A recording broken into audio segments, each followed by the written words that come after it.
Hey guys, my name's Alana and today I'm going to be talking to you about salvage.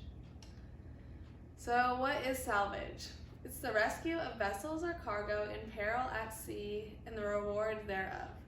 The law of marine salvage is primarily concerned with property salvage, life salvage, and treasure salvage.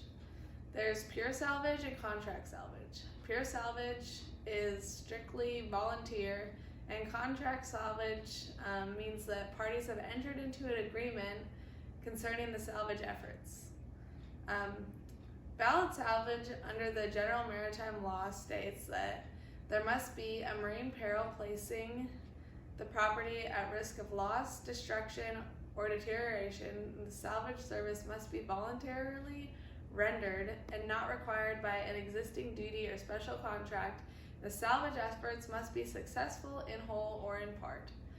There is a time limit for the suit, and a suit for a salvage award must normally be filed within 2 years of the date the service was provided. So what property is subject to salvage? It's a very broad spectrum in the term of maritime property. And as mandated by the Supreme Court, only maritime property can be the object of an act of salvage, although there has been no adequate definition formulated for maritime property. According to the textbook, maritime property is whatever of value found in or upon navigable waters that is property within admiralty jurisdiction is subject to the law of salvage. So, who may be a salver? Any person, including a corporation or governmental agency, that performs an act of salvage may qualify for a salvage award as long as he was under no pre-existing duty to pursue the act in question. Persons performing services in the line of their assigned duties are not entitled to salvage awards. So if it's contracted salvage, then they already have a duty or an agreement to do so. There would be no award. Salvage negligence and misconduct. Undertaking a salvage effort means that the salvage will be performed within reasonable care and skill. A salver is accordingly liable for ordinary negligence in carrying out the salvage operations. All damages assessed reduce the amount of salvage award. If salvage is attempted but not successful, then the salver is not liable for losses sustained either by the owner or third parties in the absence of sustained gross negligence or willful misconduct. There are economic incentives to avoid fault or negligent conduct in salvage operations, such as insurance of risks. So a lot of contract salvers will get insurance to cover themselves in the event that they'll be charged with negligence or to avoid such charges. The salvage award. So a court determines if a salvage service has been rendered, and from there, there is a just and proper award that must be fixed. So although there is no specific rule for determining the amount of the award that can be given, this is due to unique circumstances for every different salvage case. The traditional criteria for an award are the time and labor expended by the salvers in rendering the salvage services, the promptitude, skill, and energy displayed in rendering the services, and the saving the property, the value of the property risk or employed by the salver, and the degree of danger to which the property was exposed, the risk incurred by the salver in securing the property from the impending peril, the value of the property saved, and the degree of danger from which lives and property are rescued. And in addition to the 1989 International Convention on Salvage, Article 14 came into play, where there is special compensation for a salver who prevents or minimizes damage to the environment. Contract salvage is when the salver acts to save maritime property after entering into an agreement to use best endeavors to do so. So, in pure salvage, there is no pre-existing agreement between parties, but contract salvage means that there is, and it's already been put into place. Although contracts within admiralty jurisdiction, the most common is Lloyd's Open Form 2000, which provides for salvage contract disputes by the courts. LOF's standard agreement provides that the contract salver is engaged on a no-cure, no-pay basis. The salver is only entitled to compensation if he is successful in whole or in part.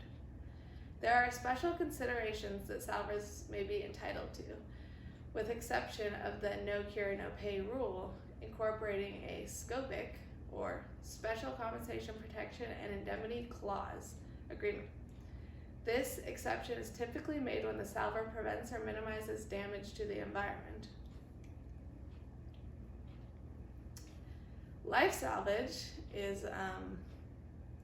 occurs when someone who saves life when no property is saved is known as a pure life salver and has no claim against the person saved nor compensation from the owner of the ship or its cargo. The textbook stated that there is a duty under both international law and domestic law to endeavor to save life at sea. And the Standby Act requires a master or person in charge of a vessel, so far as he can do so, without danger to his own vessel, crew, or passengers, to render assistance to every person who is found at sea in danger of being lost. There is no award to pure life salver, but it is an obligation and duty of one to do so.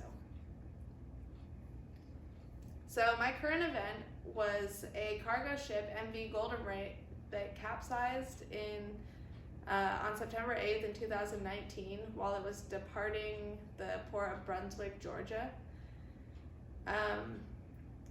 And recently news came up because one company is saying that a different company is not following environmental regulations.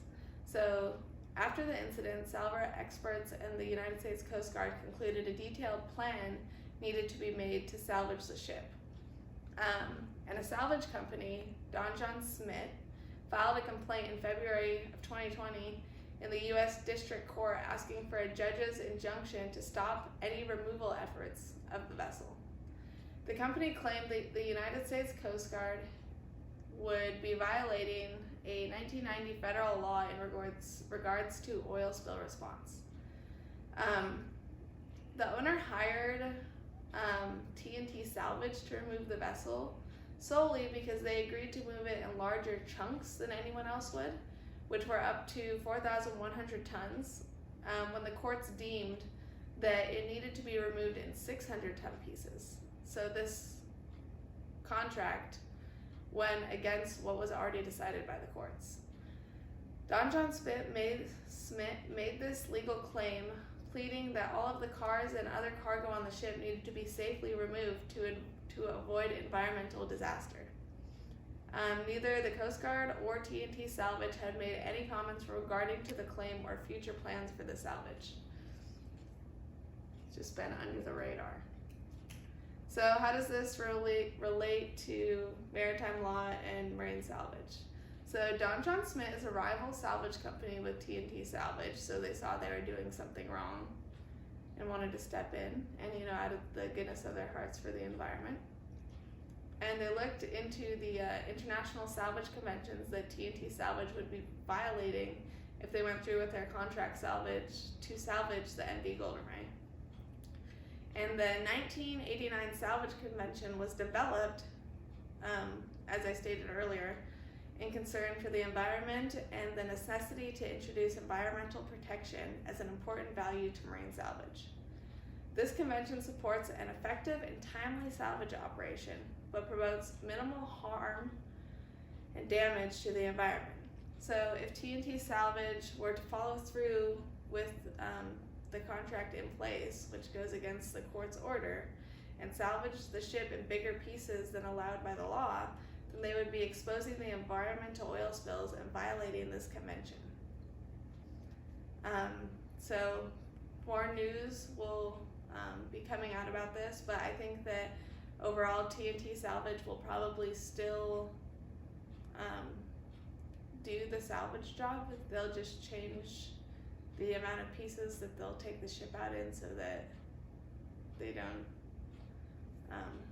face many fines and potential oil spills to the environment. And these are my sources. Thank you.